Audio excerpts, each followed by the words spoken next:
गुरुकुल में सूचना पहुंची तो गुरुकुल में जितने विद्यार्थी पढ़ते थे, इसी के माध्यम से खबर मिल गई कि चक्रवर्ती सम्राट दशरथ जी और कौशल्या जी के पुत्र स्वयं रामचंद्र जी आज हमारे यहाँ पर विद्याध्ययन करने के लिए आएंगे। सभी विद्यार्थियों को सूचना पहुंच गई कि सम्राट है चक्रवर्ती सम्राट उनके पिताजी, ऐसे आज रामचंद्र जी हमारे यहाँ पर विद्याध्ययन करने के लिए आएंगे।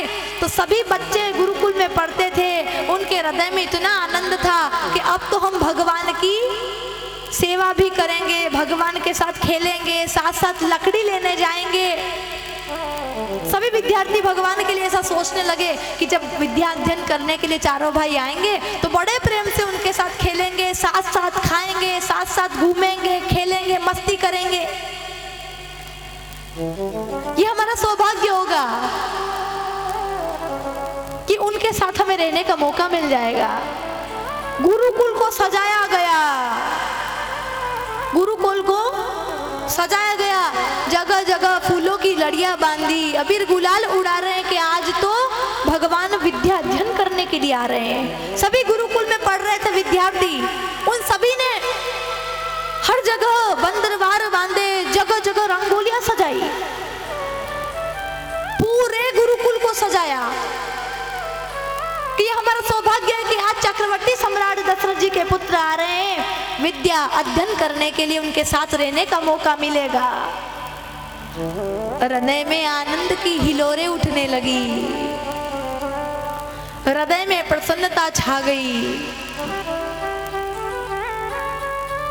बड़ा सुंदर सजाया गया गुरुकुल को, पूरे गुरुकुल को सजाया। अब भगवान गुरुकुल में पढ़ाई करने के लिए आए। सभी विद्यार्थियों ने देखा कि राम जी आ गए हैं, चारों भाई आए, खूब हृदय से लगाया कि आपका स्वागत है, आपका स्वागत है। और सबसे पहले नंदनी नाम की गाय थी, नंदनी नाम की गाय, इसका क्या नाम था? कामधेनु। कामधेनु नाम की गाय गुरुकुल में खड़ी रहती थी। नंदनी नाम था कामधेनु गाय का। नंदनी गाय गुरुकुल में खड़ी रहती थी तो भगवान श्री रामचंद्र जी को नंदनी गाय ने आते हुए देखा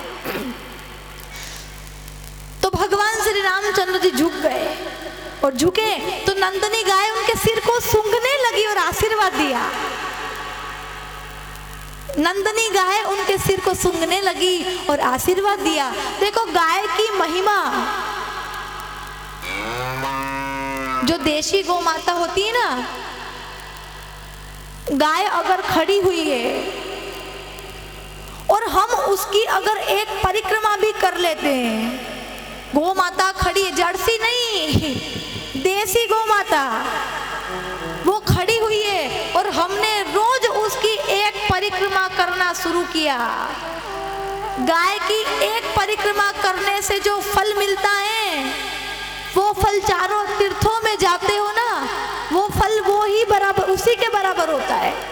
चारों तीर्थों में जाओ या ना जाओ, लेकिन अगर गाय कि अगर आपने एक परिक्रमा लगा ली तो आपको चारों धामों में जाने से कोई मतलब रहेगा ही नहीं, क्योंकि आपको वो फल एक गाय की परिक्रमा करने से उसी समय मिल जाएगा जो चारों धामों में जाने से मिलता है।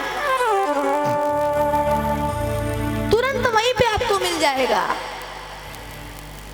भले आप बद्रीनाथ ना जा पाओ, केदारनाथ ना जा पाओ, लेकिन एक गाय है और रोज उसकी एक परिक्रमा लगा ली तो चारों तीर्थों में जाने से जो फल आपको मिलता है वो आपको घर बैठे मिल जाएगा एक गौ माता की परिक्रमा लगाने में। ये लीला है गौ माता की।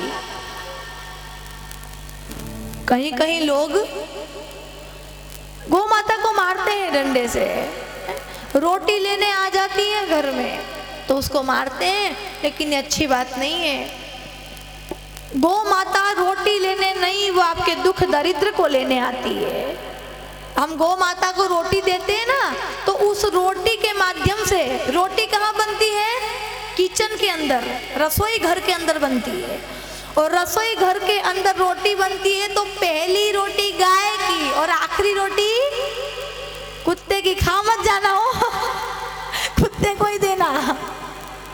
पहली रोटी गाय की और दूसरी रोटी कुत्ते की। यानी रसोई घर में हम रोटी बनाते हैं तो उस रोटी को हम रसोई घर से लेकर के पूरे घर में उस रोटी को लेकर के चलते हैं और बाहर जो दरवाजा होता है वहां पर आकर के हम गौ माता को खिलाते हैं। मतलब जितना भी दुख था घर का, जितना भी दुख था, जितना पितृ दोष था, जितना काल सर्प दोष था, सब उस रोटी में समा गया। और समा करके पूरे घर में चल करके आओगे, गौ माता को खिलाओगे तो मानो सारा दुख दरिद्र वो ले लेती है। सारा दुख दरिद्र गौ माता ले लेती है। गौ माता की इतनी बड़ी लीला है। गौ माता को आवारा गाय मत करना। आपकी माँ को कोई आवारा कहेगा कैसा लगेगा? गाय माँ है, गौ माता है। एक बार सभी देवी देवताओं में शर्त लग गई, आज गाय के अंदर बैठना है, आज तो गाय के अंदर बैठना है। ब्रह्मा जी, शिव जी, हनुमान जी सब दौड़े दौड़े आ गए कि हम जल्दी जल्दी भाग भाग के चले, हमारा स्थान निकल जाएगा।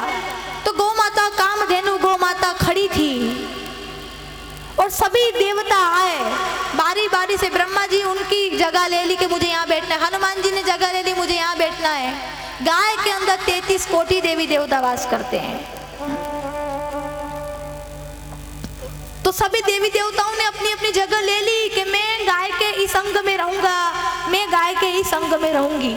सभी देवी देवता आ करके गाय के पूरे शरीर में बैठ गए। अब बेचारी लक्ष्मी माता बच गई, लक्ष्मी माता वो बच गई।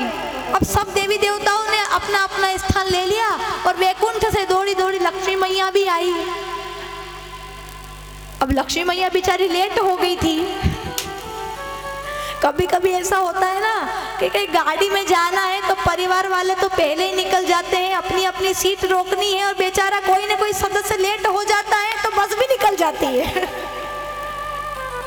तो यही हुआ, लक्ष्मी माता भी लेट हो गई। सभी देवी देवताओं ने अपनी अपनी सीट बुक कर ली, हम गाय के संग में रहेंगे। पर अब लक्ष्मी माता, अब मैं कहाँ जाऊं?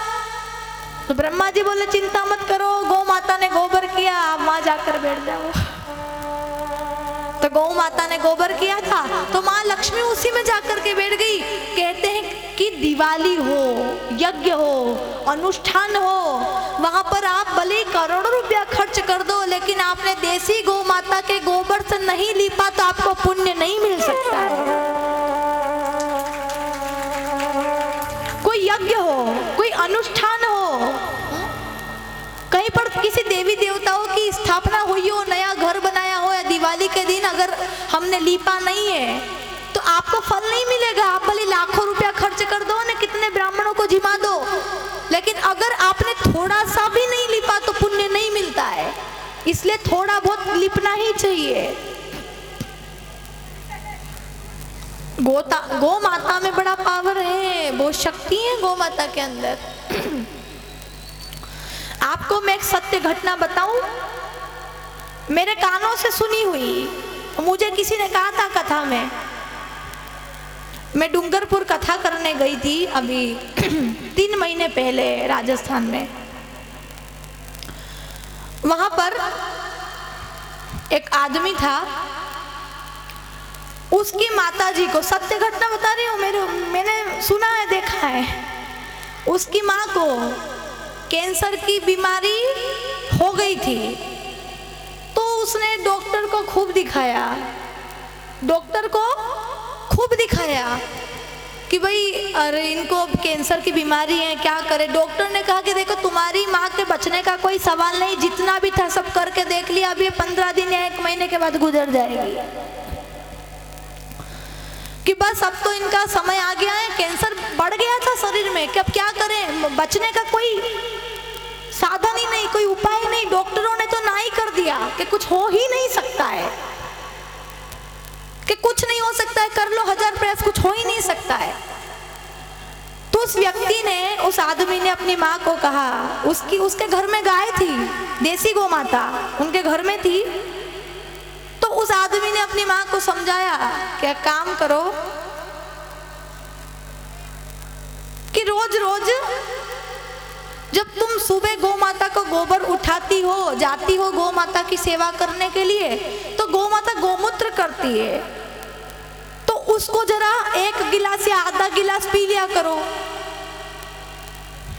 देखिए हंसने का विषय नहीं है ये, मैं देशी गौ माता की बात बता रही हूँ, जर्सी नहीं है। ये जर्सी जो होती है सुअर का रूप है, जर्सी का नहीं, देसी गौ माता। तो उस औरत ने ईमानदारी के साथ 3 महीने तक लगातार उस देसी गाय का गोमूत्र पिया। उसको नहीं भाया, 2-3 दिन नहीं, फिर उसको जम गया। और उसने 3 महीने लगातार कंटिन्यू पिया उसको। उसके बाद फिर डॉक्टर के पास गए तो डॉक्टर को अचंभा रे, क्या हो गया? हमने तो सोचा था बचने की कोई अपेक्षा नहीं, उसका कैंसर जड़ से खत्म हो गया।